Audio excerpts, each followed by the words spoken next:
You've been lied to about what it means to be a man, and that lie is slowly killing you from the inside. Every day you wake up feeling incomplete, desperately seeking validation from women who sense your neediness from miles away, wondering why you feel so empty despite having everything society told you would make you happy. Friedrich Nietzsche understood something about male strength that most guys today have completely forgotten. What if I told you that your fear of dying alone is actually the very thing keeping you weak, and that the strongest men in history discovered a secret about solitude and self-mastery that transformed them into forces of nature? Stay with me, because what you're about to learn will either offend you so deeply that you click away, or it will shatter every assumption you have about relationships, success, and what it truly means to be powerful. Nietzsche's concept of the Übermensch represents the man who has transcended the need for external validation to define his worth. This superior individual creates his own values rather than seeking approval from others, including women. Most men today live as psychological slaves because they measure their success by whether a woman chooses them. They base their entire identity on female attention and approval. This dependency transforms them into weak beings who cannot stand alone with strength and purpose. The Übermensch understands that romantic relationships should be an addition to an already complete life, not the foundation upon which everything else is built. When you need a woman to feel valuable, you have already lost the battle for your own soul. Nietzsche believed that those who require others to validate their existence are stuck in what he called slave morality. They live reactively, always responding to what others think, rather than creating their own path. This reactive existence is the opposite of the powerful, self-directed life that strong men should pursue. A man who has developed his Übermensch qualities brings value to relationships instead of desperately seeking to extract it. He chooses partners from a position of strength rather than neediness. His happiness and sense of purpose exist independently of romantic success or failure. This doesn't mean he avoids relationships, but rather that he enters them as a complete person who enhances rather than depends. The strongest men throughout history were those who could stand alone and create meaning without requiring constant emotional validation from others. Nietzsche distinguished between master morality and slave morality, and most men today live by slave morality when it comes to relationships. Slave morality makes you believe you are incomplete without another person, especially a romantic partner. This mindset creates desperate men who chase women not out of desire, but out of a deep sense of inadequacy. They think a woman will fill the void inside them and make them whole. This is the thinking of the weak, those who cannot create their own meaning and value. Master morality operates from the opposite principle. You are already complete and powerful within yourself. You don't seek relationships to fix what's broken inside you, because nothing is broken. Instead, you approach relationships as a strong individual who has something valuable to offer. Nietzsche saw this dependency on others as a form of spiritual sickness that prevents men from reaching their full potential. When you believe you need someone else to complete you, you give away your power and become a slave to their approval. The man with master morality creates his own values and doesn't let his happiness depend on whether someone else chooses him. He understands that seeking completion through others is an illusion that keeps you weak and dependent. True strength comes from self-mastery and the ability to generate your own sense of worth. This doesn't mean isolation, but rather engaging with others from a position of strength rather than neediness. Nietzsche warned against letting others determine your values and moral direction. Yet many men today make women their moral compass without realizing it. They change their opinions, beliefs, and even their personality to match what they think women want to hear. This creates what Nietzsche would call a reactive existence, where your principles shift based on female approval. When you let a woman's judgment become your guide, you lose touch with your own authentic values. You become a chameleon who has no fixed identity or moral center. This moral dependency creates men who cannot make decisions without considering how women will react first. They ask themselves not what is right or what they truly believe, but what will make them more attractive to potential partners. Nietzsche saw this kind of other-directed living as a form of spiritual death. The man who constantly adjusts his moral compass based on female opinion becomes hollow inside. He develops no real convictions because everything is negotiable if it might improve his romantic prospects. A strong man develops his own moral framework through experience, reflection, and his own will to power. He stands by his principles even when they make him less popular with women. This doesn't mean being unnecessarily confrontational, but rather having the courage to be authentic even when it costs you romantic opportunities. Nietzsche believed that only when you stop seeking moral validation from others can you become truly powerful and create genuine value in the world. Nietzsche identified resentment as one of the most destructive forces in human psychology. And nowhere is this more evident than in men who become bitter about their romantic failures. When a man cannot attract women, he often develops what Nietzsche called resentment, a deep, poisonous anger toward those who have what he wants. This resentment transforms him into a weak creature who blames women, society, and everyone else for his problems. Instead of looking inward and developing himself, he creates elaborate theories about why the world is unfair to him. This resentful mindset becomes a prison that prevents any real growth or self-improvement. The man consumed by resentment spends his energy attacking others rather than building himself up. He develops elaborate ideologies that explain why his failures are everyone else's fault. Nietzsche saw this as the opposite of the will to power. Instead of creating and overcoming obstacles, the resentful man destroys and tears down. He becomes obsessed with what he cannot have, rather than focusing on what he can control and develop. The path out of resentment requires brutal self-honesty and the courage to take responsibility for your own life. Instead of blaming women for not choosing you, ask what you can do to become more attractive, interesting, and valuable. Nietzsche believed that true strength comes from transforming your suffering into wisdom and your failures into motivation. The man who overcomes resentment becomes powerful because he channels his energy into self-creation rather than destruction. Nietzsche understood that most people cannot bear to be alone with themselves because they discover how empty they really are inside. Modern men frantically seek relationships not because they love women, but because they cannot tolerate their own company. When you are alone, there are no distractions from your own thoughts, fears, and inadequacies. The silence forces you to confront who you really are beneath all the social masks and pretenses. Most men would rather endure a bad relationship than face this terrifying self-encounter. This fear of solitude reveals a fundamental weakness that Nietzsche despised: the inability to create meaning and purpose from within yourself. Strong men throughout history spent significant time alone, thinking, creating, and developing their inner strength. They used solitude as a workshop for self-development rather than a prison to escape from. When you fear being alone, you reveal that you have not developed an interesting enough inner life to sustain yourself.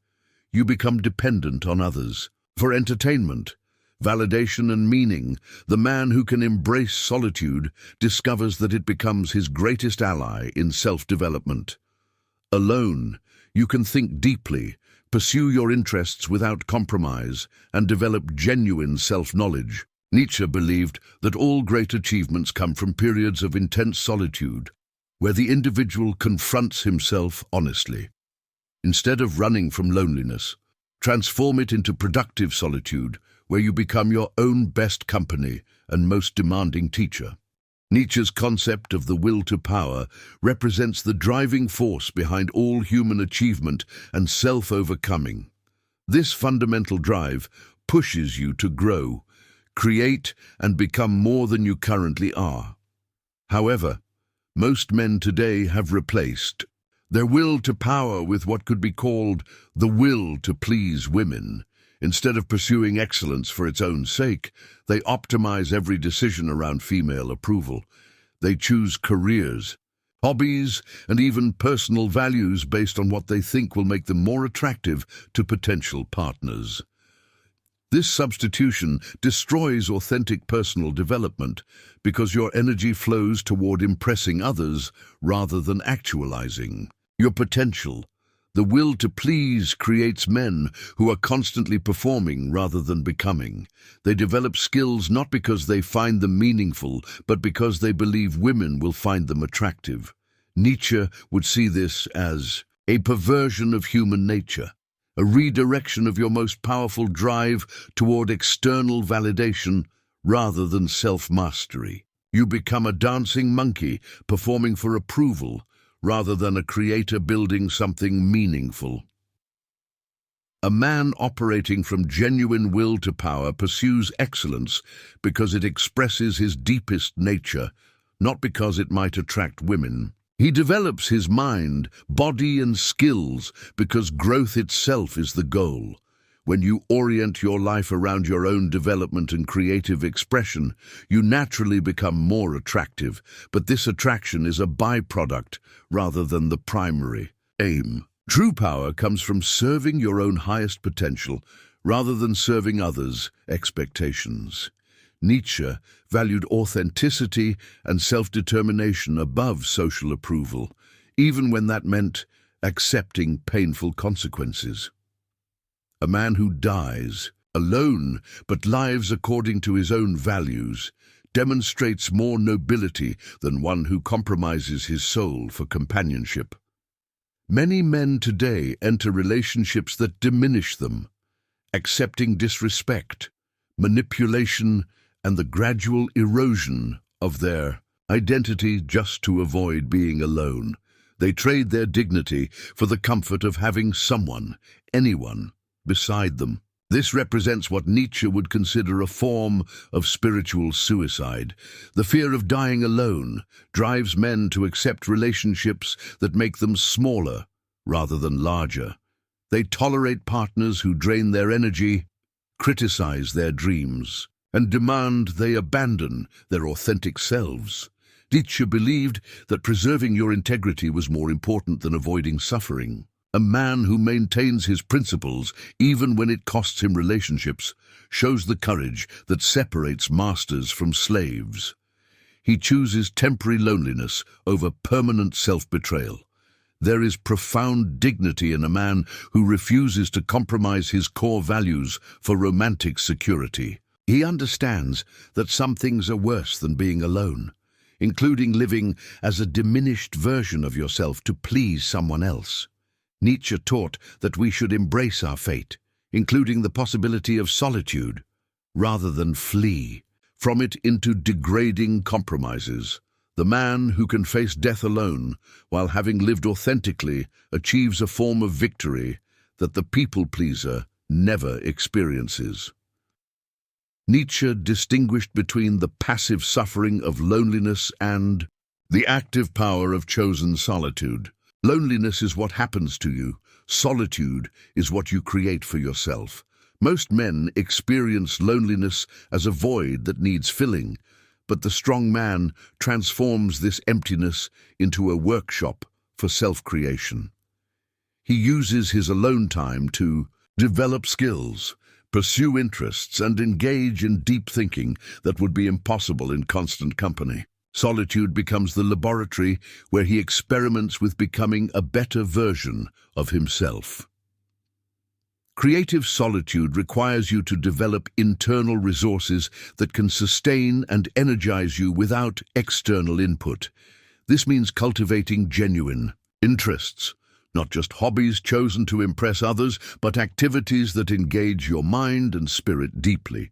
Read challenging books, learn difficult skills, create something meaningful, or engage in physical training that pushes your limits. Nietzsche believed that all great works of art, philosophy, and achievement emerged from periods of intense solitude where creators could focus completely on their vision. The transformation from loneliness to creative solitude happens when you stop seeing alone time as punishment and start viewing it as opportunity. Instead of scrolling social media or consuming entertainment to distract yourself from being alone, use that time to build something valuable. Write, exercise, study, practice an instrument, or develop any skill that makes you more capable and interesting. When you master the art of productive solitude, you become someone who chooses relationships from strength rather than desperately seeking them from weakness. Nietzsche's master morality represents the courage to create your own value system rather than accepting what society tells you should matter. Most men today live by herd morality when it comes to relationships, believing they must follow the script that says romantic success equals life success.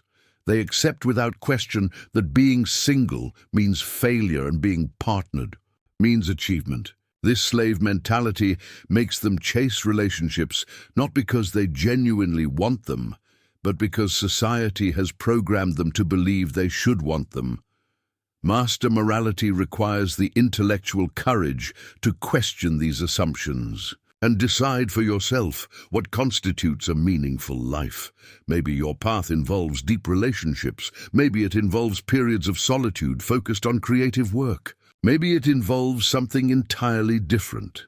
The key is that you choose based on your own authentic desires rather than social programming. Nietzsche admired individuals who had the strength to stand apart from the crowd and define success on their own terms, even when others criticized or misunderstood them. This doesn't mean rejecting relationships entirely, but rather approaching them from your own value system rather than society's expectations. You might choose partnership because it genuinely enhances your life, not because you feel pressured to couple up by a certain age. Or you might choose extended periods of singleness to pursue goals that matter deeply to you. The master creates his own moral framework and lives by it, regardless of what others think or expect. Nietzsche believed that human greatness comes from creating something larger than yourself, something that transcends personal comfort and immediate gratification. The strongest men throughout history built legacies through their work, ideas and contributions to human achievement rather than through their romantic relationships. They understood that while love can enrich life, it cannot be the primary source of meaning without making you dependent and ultimately weak.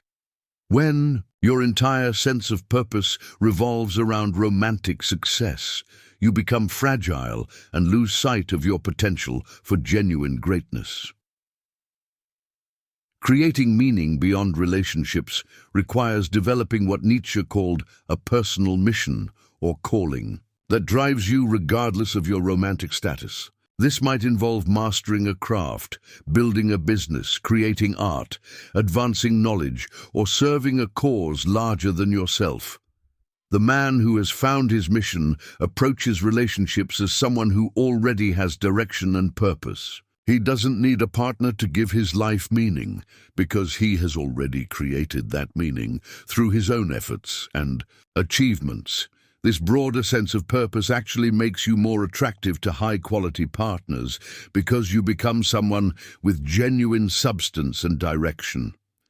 Women are drawn to men who have something important going on in their lives beyond just seeking female attention. But even more importantly, you develop the kind of unshakable inner strength that allows you to navigate life's challenges with confidence. When your meaning comes from within and from your contributions to the world, no one can take that away from you.